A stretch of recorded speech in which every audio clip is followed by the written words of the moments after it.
Buying your first guitar can seem totally overwhelming. How can you possibly know where to start or how to choose? Maybe you should just get the cheapest one, or the one that comes in your favorite color. Hang on. The most important thing is to find the guitar that will inspire you to play. It's comfortable and will make you look forward to the many hours of practice you have ahead of yourself. Now, how can you figure that out, especially if you can't play yet?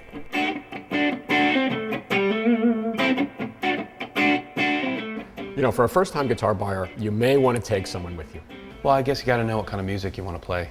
It all depends on what that musician wants to evoke when he's playing that guitar or that bass. I don't think there's a right or wrong for a guitar, whether it's an electric or an acoustic, for a first-time guitar player.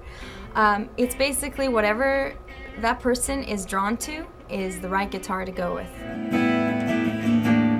The type of music you want to play will determine whether you want an acoustic, an electric, or a classical guitar.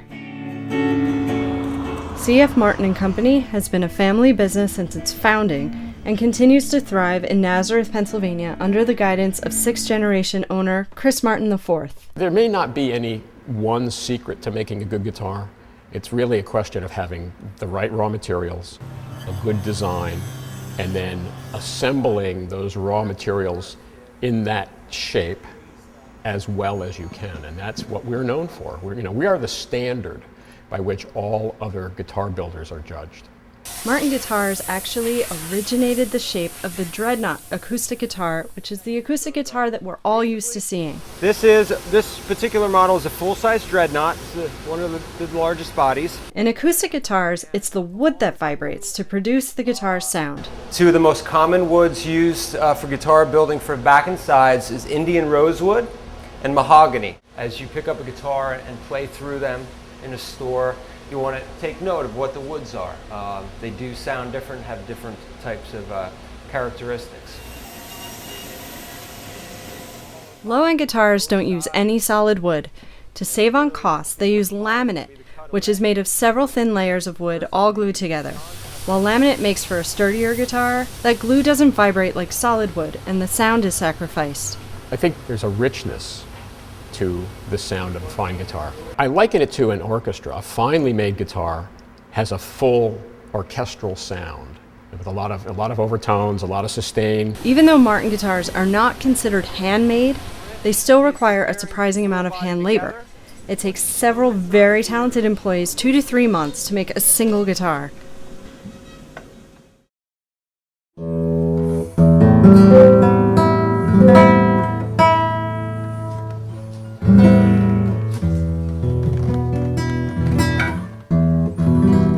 Rubendahl is a luthier in Brooklyn, New York, who has been building guitars for about 15 years. He makes classical or nylon string acoustic guitars from scratch. He has no standard models and uses no prefabricated pieces. It takes me about 3 months to make 2 to 3 instruments. Fairly handmade. I use a few power tools, saws for cutting things out, and everything else, but mostly it's just hand planes, chisels, and the like.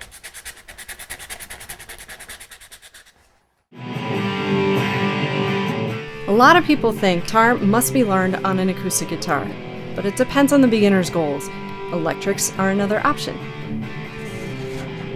An electric guitar is easier to learn on than an acoustic because the strings are lighter, and so there's much less of that initial pain process of developing calluses on your fingers for the heavier strings on an acoustic guitar. Roger Sadowsky has been making custom electric guitars and basses for over 30 years. Also located in Brooklyn, New York, Sadowsky Guitars is a well-respected boutique brand. I think 80% of the sound is the guitar, and maybe 20% is the amp. And a decent amp basically costs the same amount as the guitar costs. I think it's just a matter of getting something good for your money, and $200 or $300 will get you a fine beginning amplifier. For acoustics, the sound is made by the wood resonating. But what about electrics? We know it needs an amp, but how does the whole thing work? I'm convinced that the wood is number one.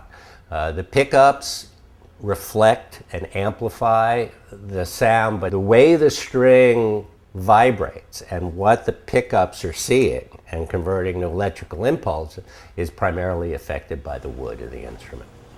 A pickup is basically a magnet and a coil of wire wrapped around the magnet.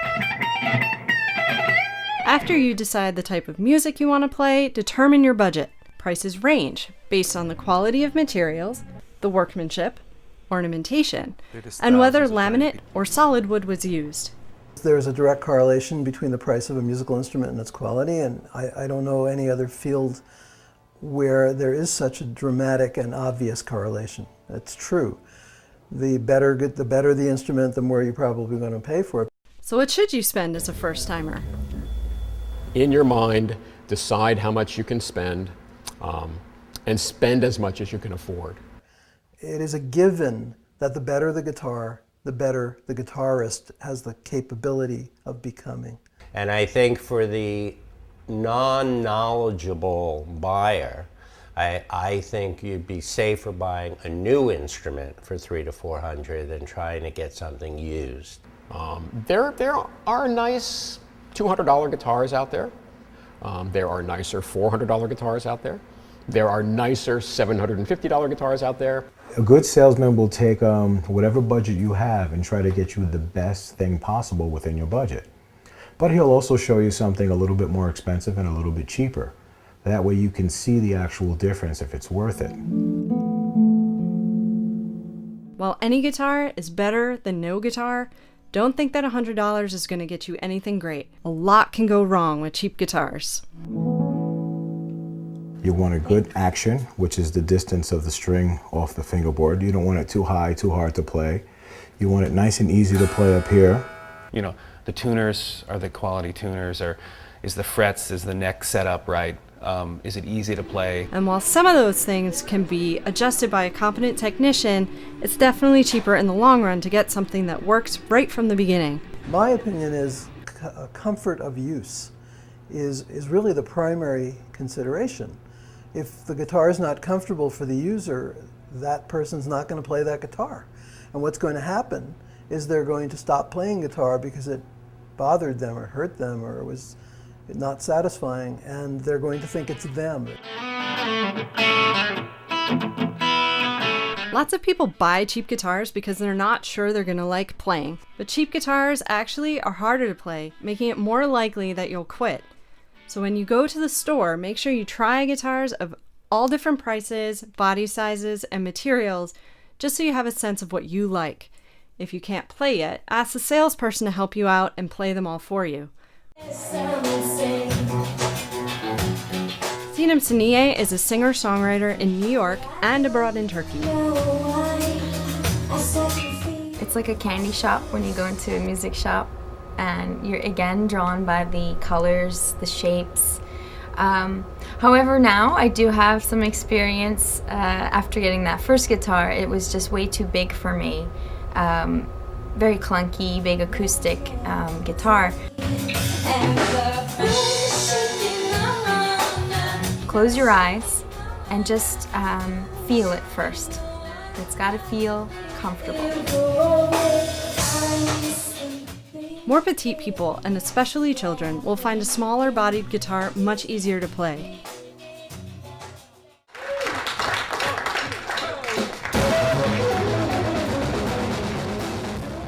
Michael Hill is a veteran blues guitarist of Michael Hill's Blues Mob in New York City.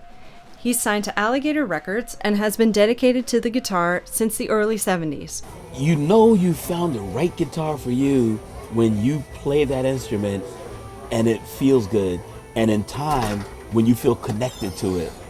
To find the guitar that you feel connected to, the store and the salesperson are so important. Definitely go to music stores that have a wide selection. You can go to mass merchandisers and you might get a good guitar, but to them it's a box with a thing in it. In a music store, they're passionate about what they're selling, and the chances are good before they put that guitar on the shelf, they took a look at it. And if it needed to be adjusted, they adjusted it before they handed it to you. Particularly a beginner isn't going to know. beginner's not going to know if the guitar needs to be adjusted or not. It's going to look like a guitar. In fact, we joke, we say some of these, they're called guitar-shaped objects. You want to buy a real guitar because the worst thing that can happen is for a beginner to get a bad guitar. People often want to give guitars as gifts to a child or a spouse, but it's not always a good idea. This happens so often when a guitar's been in the family, or a relative goes to a yard sale and buys a guitar and says, oh, I'm going to buy this for Junior to play. You just give them a gift certificate at the music store so that then the kid or whoever, the spouse or the boyfriend or the girlfriend could go in and then pick their own instrument and pick what they like. Once you've selected your guitar, you're not done yet. For instance, an electric guitar needs an amp, but don't forget the cord that plugs the guitar into the amp. You'll need some other essentials as well. Cohen is the accessories manager at Mandolin Brothers. Strings, you're going to need them, they're going to break. So you'll start out with the ones that come on the guitar. Decide if you like those. Maybe you love them, maybe you hate them. It can really change your preference of the instrument even, the different style of strings. Maybe you got a Martin and you want Martin strings. But some people think that because you got a Martin, you have to have Martin strings. That's not true. Strings, I believe, are always the guitar is only as good as the strings you put on it in a lot of ways. LaBella Strings, located in Newburgh, New York, has been making strings in the USA since 1913. Another family business, Eric Coco, is the fourth generation on the US side, but his family's involvement in string making can be traced back to 1640 in Italy. Usually for a young player, I'll give him a lighter gauge of strings. String gauge refers to the size of the string. And of course, as your fingers get stronger, you could graduate to larger strings and start experimenting with those. You're going to want picks, cases, gig bags, things like that. Cases serve several purposes, from protection to transportation to climate control. The case your guitar comes with may or may not be adequate. Those thin cardboard cases are really just giving you a handle for your guitar.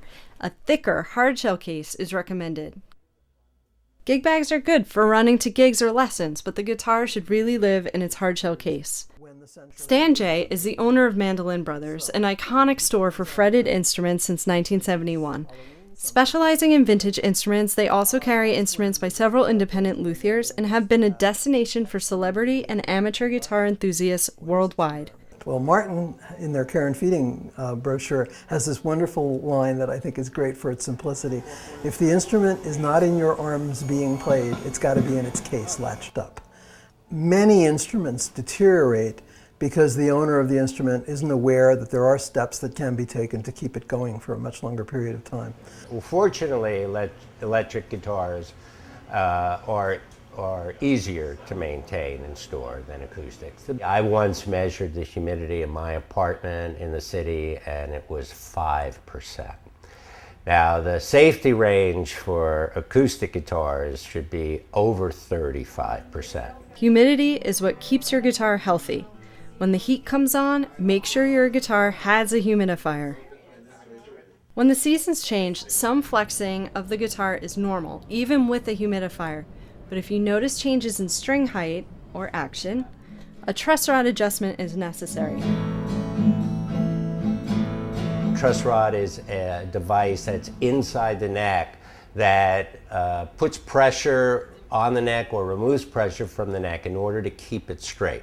Changes to playability are absolutely a given. You got to do it. If it needs it, take it to a technician, have the action lowered if it needs to be lowered, or have it adjusted if it's doing something you don't want it to do. Generally, how you take care of a guitar is very important. Don't keep it in the trunk. Just treat it like it was a small puppy or something. And so don't put it underwater, and don't keep it in the trunk and in the back of the car. The bottom line is if you're physically comfortable, your guitar is comfortable.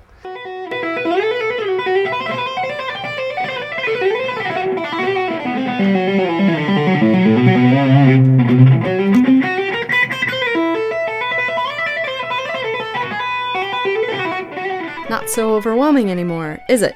You can't blame the guitar now if you don't get into this. Now it's up to you and your motivation.